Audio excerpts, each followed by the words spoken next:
Hey folks, Sam with Mechanic here. Today we're going to replace one of the most forgotten about lights on your vehicle, the marker light.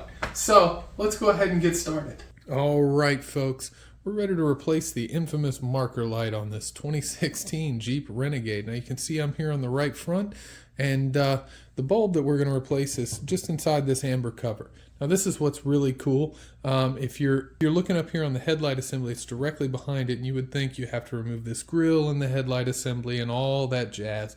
Nope, it's not that complicated. All right, so I'm going to show you how we do this here. Now, you're going to reach your hand, all right, whether you're right-handed or left-handed, it doesn't matter. If you're doing the right side, use your right hand. If you're doing the driver's side, use your left hand. Now you notice I have one hand is gloved, and that is because this particular bulb I do have to handle with my fingers on the glass, so I have a clean nitrile glove to handle that bulb with. So what you're going to do is reach that right hand around. You'll feel a tab up close to the top of the fender here, about where the top of this light is. You're just going to push out on that tab, and this whole thing is going to come out. All right, so this right here is the tab I was pushing on. You just give it a gentle push, this whole thing comes out.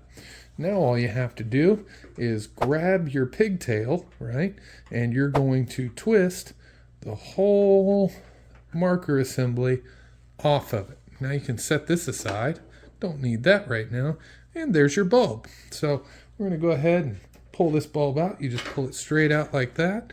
We can see this one is very clearly burned up. That's not supposed to be that color. All right. Now when you set this down, don't let it spring back into the car. You're going to have to go in and get it, and well, it's somebody else, whoever it didn't happen to, is going to get a good laugh at it. Now, we'll just go ahead. We'll get our new bulb, again, handling that with that gloved hand. We're going to gently grab this pigtail as to not lose it inside the car. And we just line our bulb up with those, or with the metal prongs in there, and gently push in. There it is. It's installed.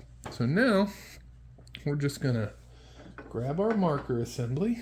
We're going to put this bulb back in. Now the cool part is it has these little tabs poking up here, right, that only let this thing go in one way. So you get it on there, twist the whole thing till it stops, just like that. And when we go in, you want to make sure the bottom, you have this little kind of hook tab here. You want to make sure that hooks in, and then you just push the top in and it will work. So we're going to go ahead and get that hook tab started, just like that. And then we'll gently push the top in, just like that. We've replaced the marker light bulb on our 2016 Jeep Renegade. Thanks for joining me, folks.